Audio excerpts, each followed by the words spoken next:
Hello, ladies and gentlemen. I hope my camera isn't cutting off my introduction, but in case it is, I'll sort of start again. Welcome to your third week of World Civilizations 2. You should be here for your first topic, in which we are going to shift our geographical focus quite a bit and talk about the Mughal Empire. So, as always, we're going to start off with our key terms. Of course, I need you to be prepared to discuss the Mughal Empire as a whole. Be prepared to know its major political characteristics, accomplishments, and things of that nature.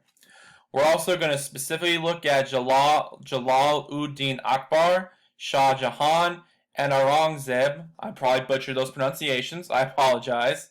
For some of the more important leaders of the Mughal Empire. We'll also look at the economy and some of their economic accomplishments as well. Now, before we get into that, of course, I do want to be clear about some upcoming dates. Your Content Quiz 1 is coming up on September the 12th at 5 p.m. Now, you might notice that this is actually a difference from what I've been posting earlier. I decided that since this is Labor Day week, and you're probably viewing this sometime after Labor Day, a day in which you hopefully had a relaxing and or exciting day, I decided to give you an extra day to complete the big assignments for this week, which really this is the only one. So you'll do Saturday, September the 12th, instead of Friday at September 11th. Look over again the previous PowerPoints and syllabus for further details on how to complete this assignment. It will be posted in the Week 3 section of this Moodle. So, in order to give you a better idea of that, if my internet will work, here we go. This is actually the wrong class. Let me pull up yours for a second. Again, if the internet will work. It's not always very reliable. Alright, and by the way, I'm going to pull up the first section of World Civilizations. Those of you who are in my second section, it should look pretty much exactly the same. So, when you get down to Week 3, which you can get to by scrolling down here on the main page or scrolling on this search bar right here, you'll pull up Week 3 right here. Nothing has been posted in here yet. You can, of course, see most of the major stuff, all the major stuff I had from last week. You'll pull up Week 3.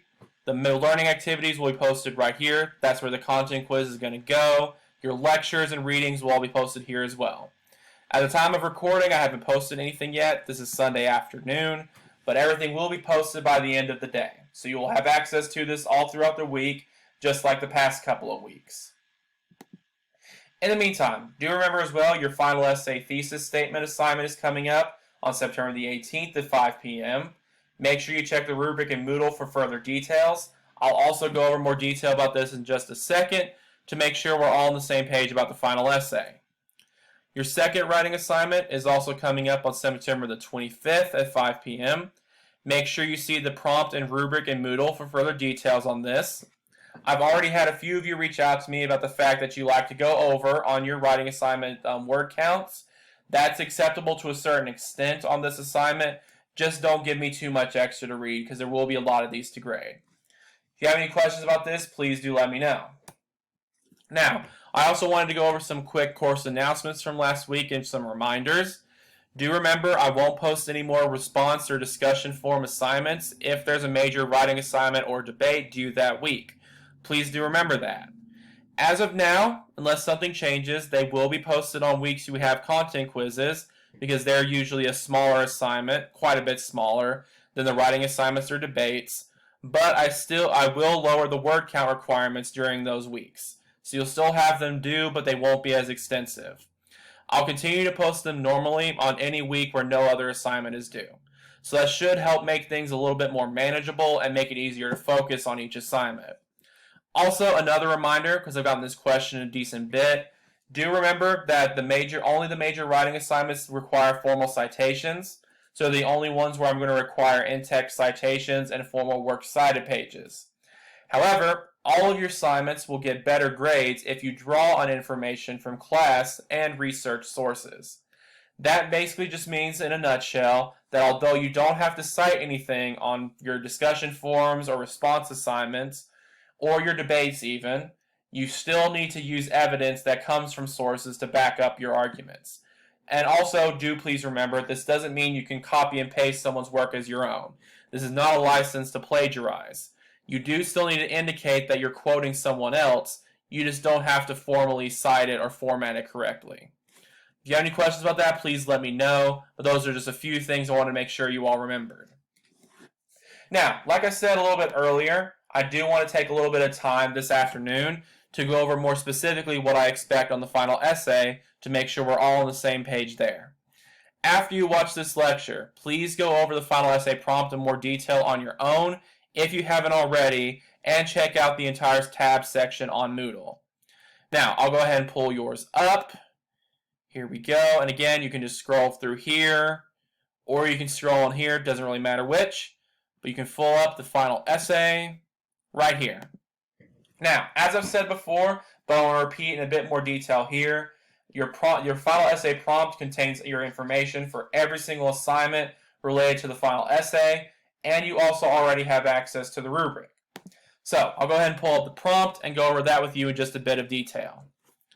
Now, if you haven't already gone over the prompt, essentially what I want you to do is you're going to pick what you think are the most 3 significant individuals, communities, or events, or this could also include technological things, pieces of culture, politics, really anything that we've covered in class this semester, and make an argument explaining, most importantly, a central claim about their impact on the history of world civilizations.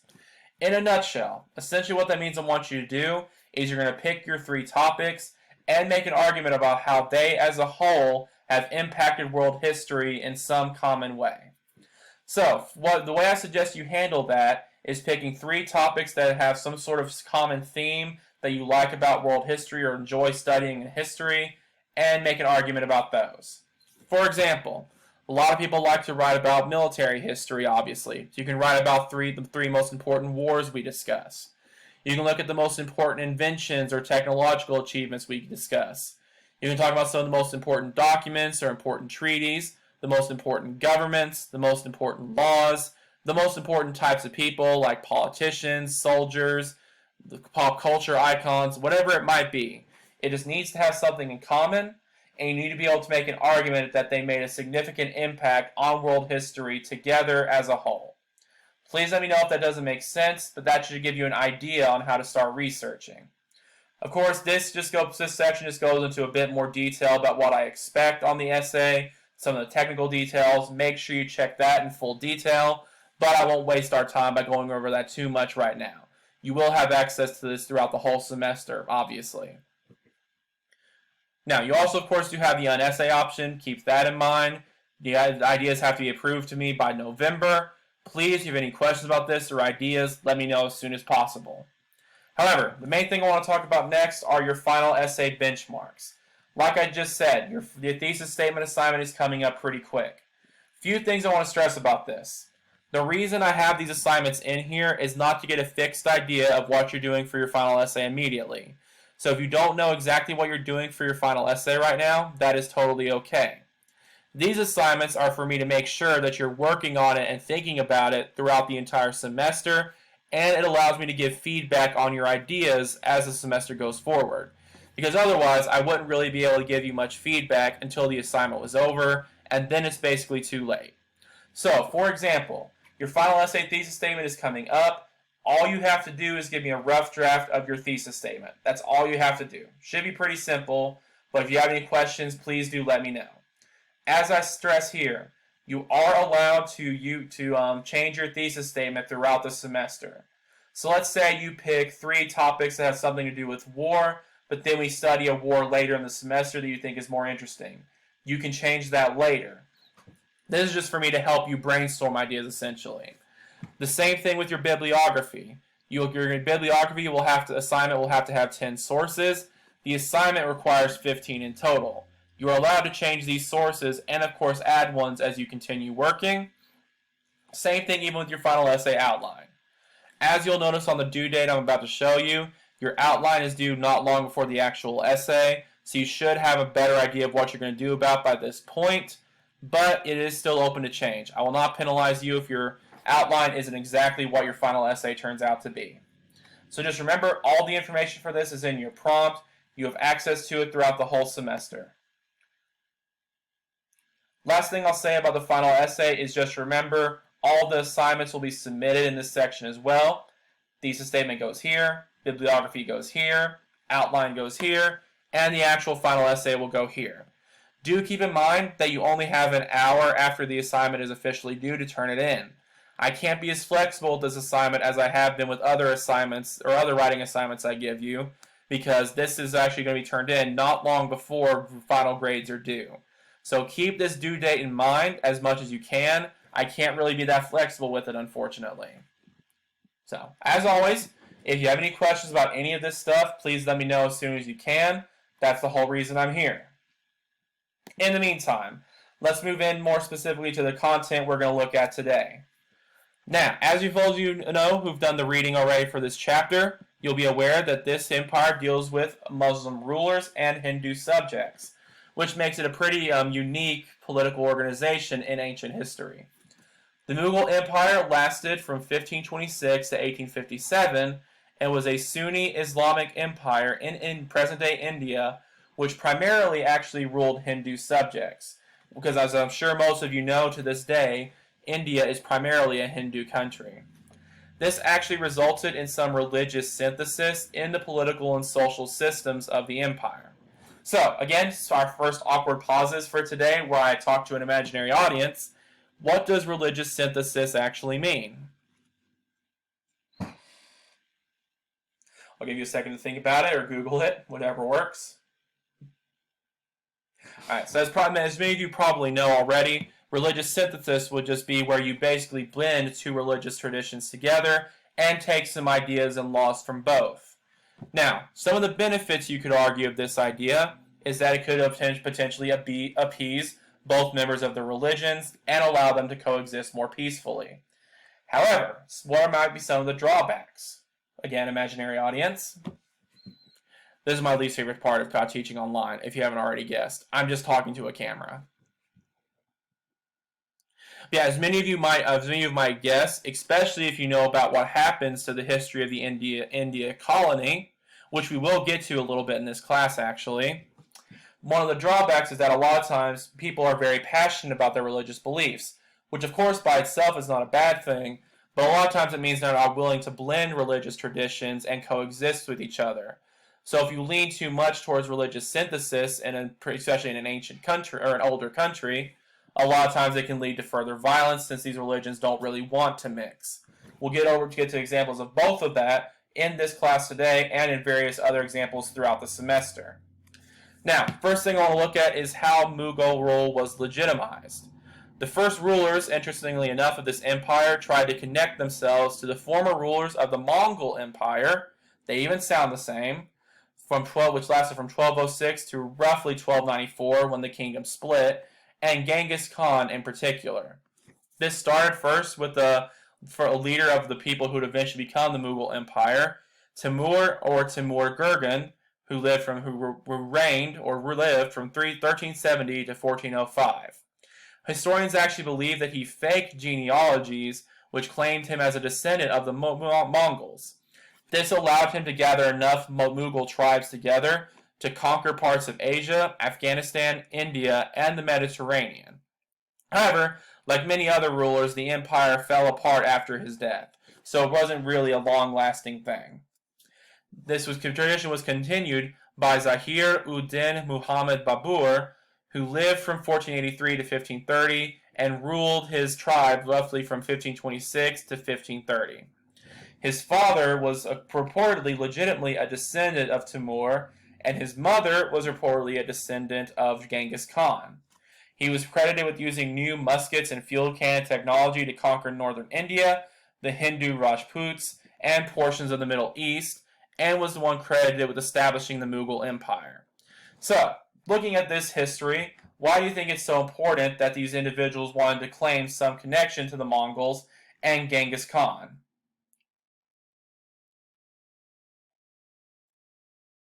Think about it again, audience that isn't actually here. Alright, again, it's basically in the title right here, legitimizing Mughal rule. It makes you look much more legitimate if you can call your heritage back to established rulers that people respected, or at the very least feared in Genghis Khan's case. So instead of just being some random guy who says, hey, I want to lead all of you, if you can call back to your ancestry, it a lot of times gives people more the right, so means people think you have the right to rule, and not just that you're some upstart trying to claim rule. For a modern day example, for instance, this is actually something that still continues even in America to a certain extent. I don't believe I've used this example in this class already, so I'll bring it up now. I know it probably feels like a million years ago with all the quarantine stuff going on, but many of you still probably remember the impeachment scenario that Donald Trump and the Republicans all went through last year. Now, I'm obviously not going to get into all my opinions on that, and I'm not going to quiz you on your opinions, even if I could, camera. But I do think it's an interesting example of how we still try to legitimize our political decisions today. And one thing I found that was very interesting about the impeachment process, and again, don't worry, I'm not going to get into my personal opinions on it. Both sides tried to claim that they were carrying out the wishes of the founding fathers through their actions. For example, in I believe a tweet, or it might have been a congressional hearing, one of the two, Nancy Pelosi was quoted as saying that she was upholding the wishes of the founding fathers by preventing the abuse of power in the executive branch. Because, of course, as many of you know, the branches of power and the separation of powers is a very important part of our democracy. Trump and leading Republicans like Mitch McConnell argued that they were also carrying out the wishes of the founding fathers by preventing the legislative branch from abusing the impeachment process and taking away the powers and protections the executive branch protects. So, I just thought that was an interesting example because it's very difficult for both sides to be right.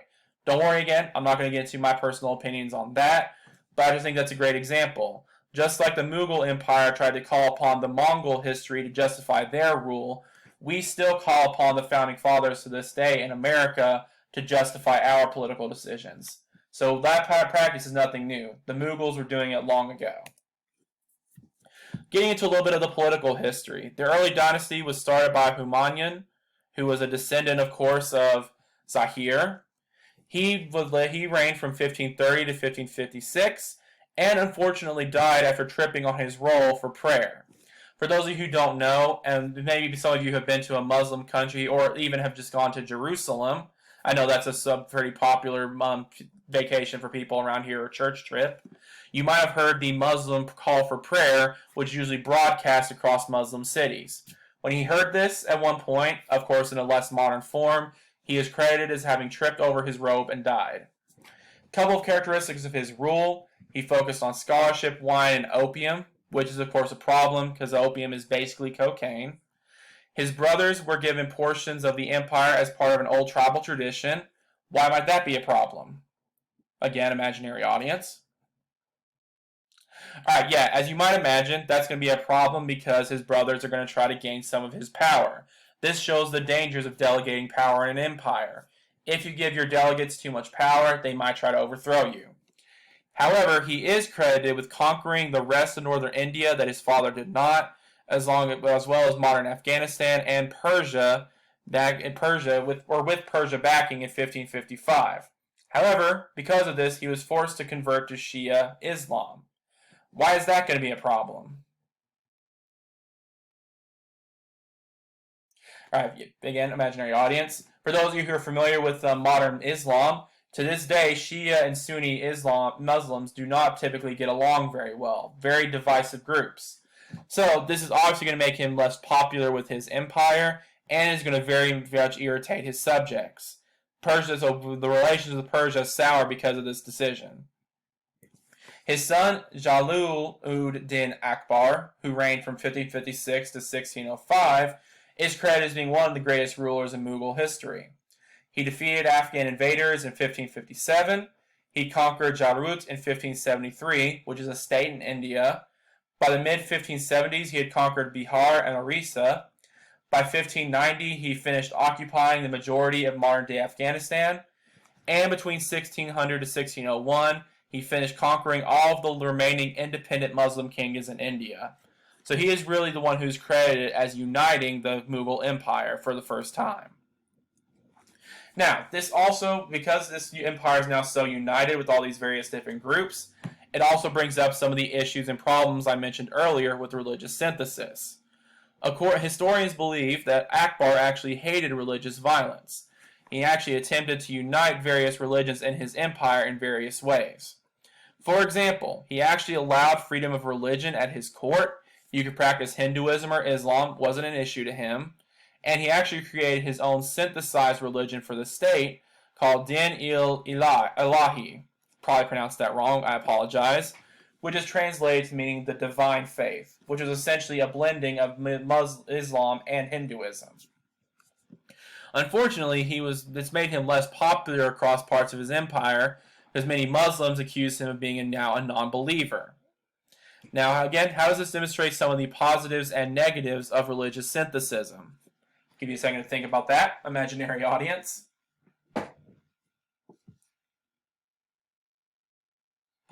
I know these pauses are just as awkward for you as or for me as they are for you. I promise. Again, this does. I'll go ahead and speed things up a little. This does show some of the positives and the negatives. For one thing, when you have a religious diverse population, it can sometimes lead to more freedom of religion. Because since a lot of people might want to try to avoid religious conflict, like Akbar did, they'll allow religious freedom so everyone can practice what they want. However, like I mentioned earlier, a lot of times there will be backlash against this from more passionate religious individuals because they don't want to blend religious traditions or be tolerant. So again, this is a very big problem the Mughal Empire is going to have throughout their existence. Now, Salim Jahangir, I'm probably butchering that again. You might have noticed already that my pronunciations are terrible. He ruled from 1605 to 1627. He actually led a coup and seized the fort of Agra in 1601 from his father Akbar. He declared himself the new emperor and raised a new army, but interesting enough, reportedly was reconciled, as you can see here, by Akbar, reconciled with his father by his death on October 25th, 1605, because of one of Akbar's wives and apparently some of the court women.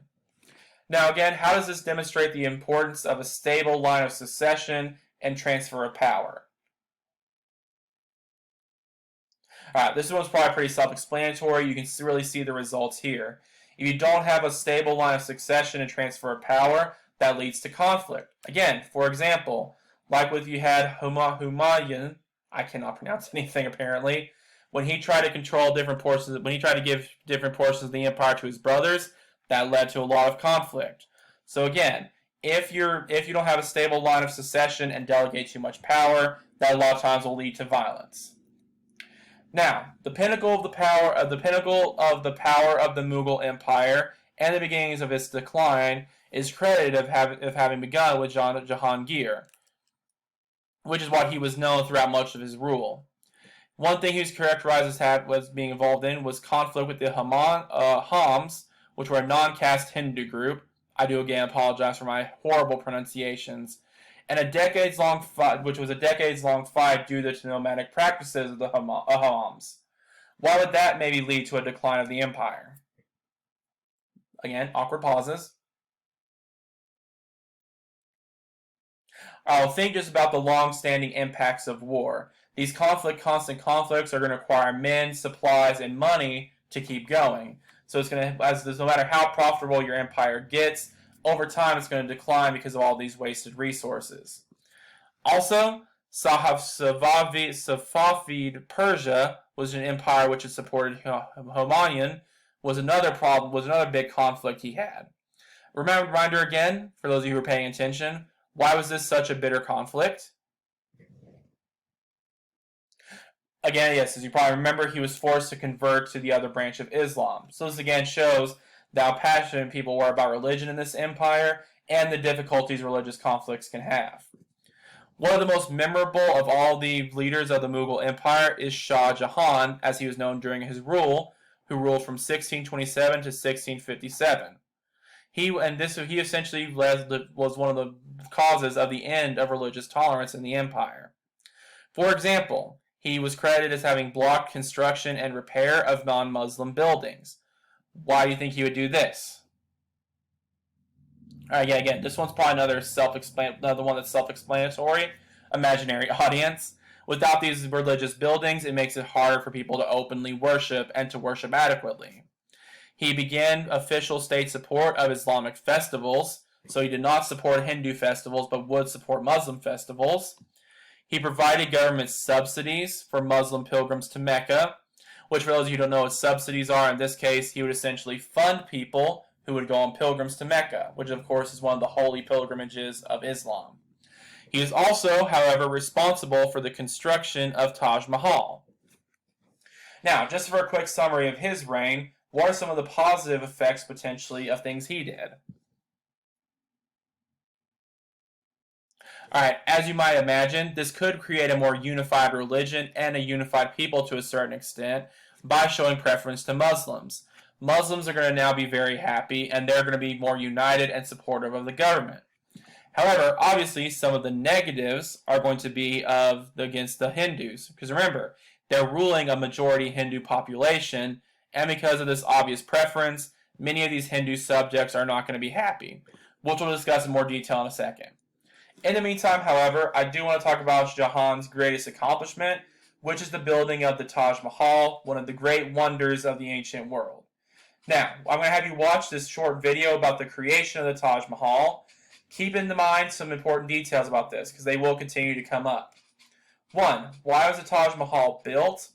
2. What are some of the impressive aspects of its construction? 3. What challenges has the Taj Mahal faced after the end of the Mughal Empire? What challenges does it face today? And what does the Taj Mahal demonstrate about the Mughal Empire at the time of Shah Jahan?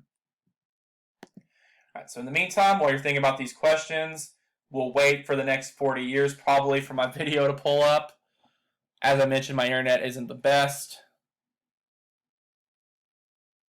I suppose I'll just stare at the camera until it comes up.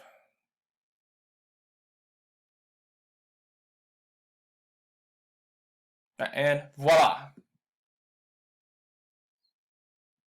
Alright, actually, since this recording is already getting pretty long, I'm going to go ahead and make an executive decision, actually. Make sure you watch this on your own time, and I do recommend you actually do so and don't skip it, because it is going to come up on various things in the future. So keep that in mind. Internet's loading, we're good. Yeah, I won't make you watch this right now, because I do want to try to respect your time somewhat, because I know you probably have other things to do as well, and assignments to get done in this class. But do watch this on your own time. But I forgot, frankly, that it was as long as it was.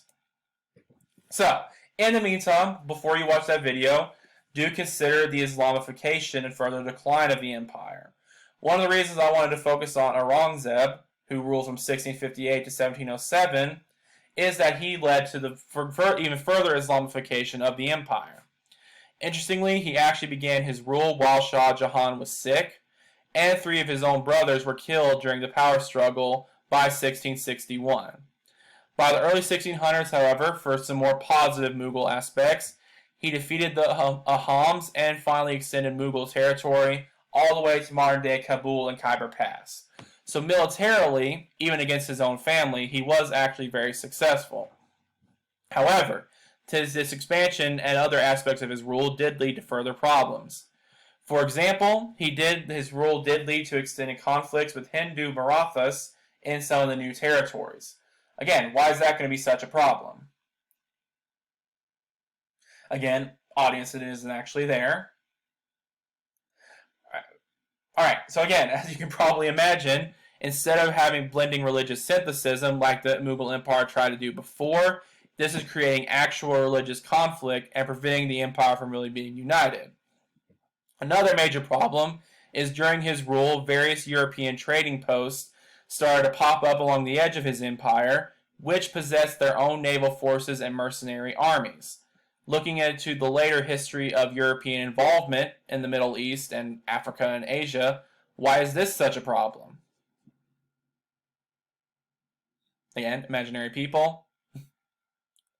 Yeah, as you can imagine, those of you especially are familiar with world history, this is one of the beginnings of imperialism. This is one of the beginnings of imperialism in India. With the Europeans possessing these independent forces and mercenaries, they're able to extend their influence and take advantage of various empires. So this is considered one of the starts of imperialism in this region of the world. However, arguably the most direct problem was this increased Islamification and imposed Sharia law. For those of you who don't know, Sharia law comes from the Quran, the holy book of Islam, and are essentially the laws and behaviors practicing Muslims are required to follow. Some examples of his Islamification. He gave special gifts and assignments to elites who converted to Islam. So if you worked for him in some government capacity, he'd shower you with gifts or give you a great job if you converted to Islam. Instead of just halting construction like his predecessors did, he actually actively destroyed Hindu temples. He also is credited with imposing the jizya, which is a deliberate attacks on unbelievers. Like obviously, this is primarily going to focus on Hindus. So again, how are these actions going to affect the empire? Again, yes, this is largely a review of what we've already covered, just an extension of it. This is going to obviously make the religious division in India even worse. Do keep that in mind. That's going to be a major characteristic of Indian history as we continue to come back to it. Now, that's the last we're going to talk about the political history of the Mughal Empire for today. Don't worry, it will keep coming up. However, before we wrap things up, I do want to look a little bit about at what life was like in the Mughal Empire. A few of their political characteristics. They had what is called a uniform administrative structure. Once Akbar came to power, he created 4 central ministries, so all the power wouldn't rely on a single ruler. Now, jumping ahead a little bit, what does that sound like to you? American civics people in here anywhere? Alright, again, as hopefully many of you realize, this is a great example of the separation of powers. I believe personally that this is quite important to remember because we usually credit the Greeks with being the main inspiration for our democracy, but this suggests that we actually picked up some things from the Mughal Empire, because they were already practicing a somewhat balanced separation of powers. These ministries consisted of the military, one that did taxes and the revenue for the empire, one that covered all legal and religious issues, one that covered the imperial court system, that was used at a national and local level. Now, again, compare things a little bit even to our current separation of powers. What are some of the benefits of having this kind of system? Awkward pause again. Alright, again, for those of you who are familiar with the separation of powers system, you're probably aware that the primary benefit of this system, arguably, is that power doesn't get too concentrated in one person. Power is shared among different groups, and so they're able to check and control the other branches so that no one gets too much power and they all have to rely on each other. However, looking back at some of the instances of previous rulers in the Mughal Empire, what could be the drawbacks, especially in this imperial system? Again, if you were paying attention earlier, I'm going to skip the awkward pause a little bit this time. Yet for those of you who are aware from what we're paying attention earlier, this would show if you in this imperial system, if you divide power too much, potentially it can help people to revolt against the main leader. If you let these ministries become too powerful, a lot of times they're not going to be content to stay that way. We'll keep talking about stuff like that as we continue. Also, their economy had a very impressive system. One of the things they're credited with doing, which is somewhat unique for the ancient world, is setting up a varying tax and tribute rate system. So instead of having just very basic tribute systems, like many ancient societies you probably studied before, they would actually, excuse me, I'm losing my voice from all these recordings I've had to do today. They would actually conduct surveys which would calculate the expected harvest and tax obligations for each area. So what might be the benefits of this system? I will first, I'm going to help you with that question a little bit. Imagine, let's say, you have 3 towns. One's extremely wealthy, one's extremely poor, and one is even poorer, the poorest of the poor. Now let's say that they all had to be taxed for 30% of their income. Why is that going to be a problem? Imaginary camera, or camera for imaginary people, whichever works. Alright, yeah, for those of you who could probably tell in that simplified example, if you tax everyone exactly the same, a lot of times the poorer members of your empire, your political organization, or whatever it might be, are going to get upset. Because the poor people, if you get taxed them at the same rate as the rich, they lose a huge portion of their income, whereas for the richer members of your population, it doesn't really bother them that much. This was considered to be a fairer tribute system because everyone essentially just gave as much as they could. Also, good tax rates were given on important trade items. This is actually something that our economy still practices today and is often credited with encouraging healthy trade and importation. If you get a good tax rate when you trade certain items the government wants you to trade, it encourages a healthy economy because people are more willing to buy and trade things that are useful. Effects, some of historians have credited this with many positive effects for the Mughal Empire.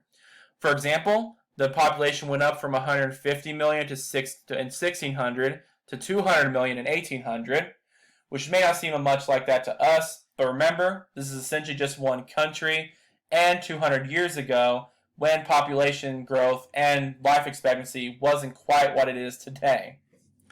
Also, the cultivated land in the country, or the land that could be farmed, increased by 1/3 during the same period. International trade also improved as well. Boost the European involvement actually helped the Mughal trade reach other areas, which obviously raised the profit, but gave Europeans more power in the empire, and also led to the aggressive growth of India's textile and cotton exports, which also led to this population growth because of all the increased wealth and resources. Looking a little bit into the social life was based upon really Hindu practices because, again, much of the population was Hindu. They were allowed to keep their village, clan, and family social structures despite the arrival and power of the new arrivals in the Mughal Empire. Why would that be so significant? Again, as you probably could guess, this is another example of the religious synthesis that occurred in the empire at times.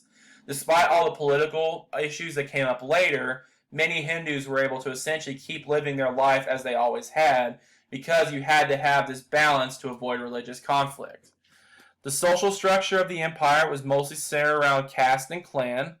For those of you who don't haven't heard this before, the caste system in Hinduism and India is essentially a system where you're born into a social class and you are not really able to move up or down at all. It's a very strict system. And your clan, of course, is very similar to what we've already talked about. It's essentially your extended family structure that's descended from a common ancestor. Excuse me. Women were very discriminated against in this system by our standards.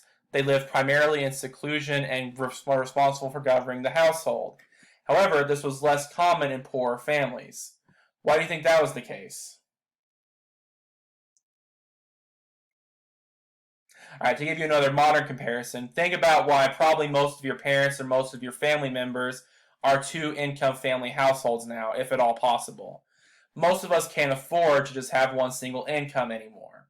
These families at the time in the Mughal Empire were the same. Poor families had to have everyone working in some capacity in order to survive. Rich families were really the only ones who could afford to have this segregation on a regular basis.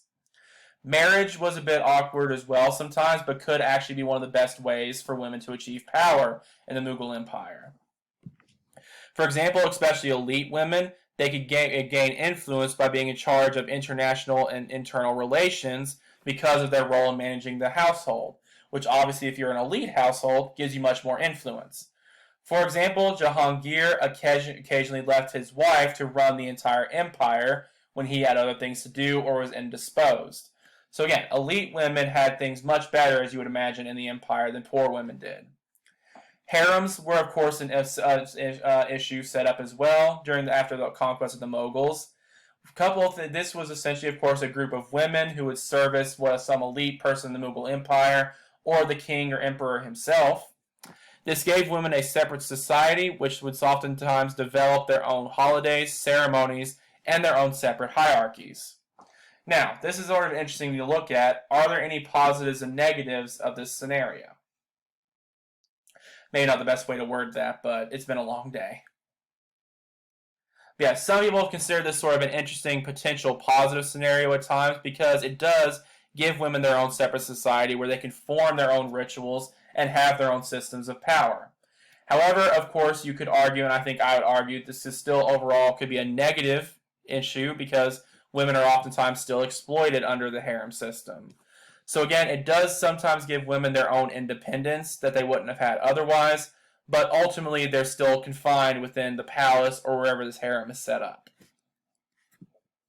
Now, just really quick to go over the science, literature, and art of the Mughal Empire, it's worth mentioning that the Mughal Empire did make many great accomplishments.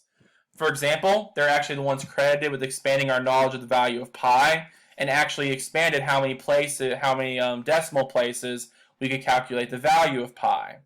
They developed many modern trigonometry calculations, and were able to calculate the celestial orbits remarkably accurately.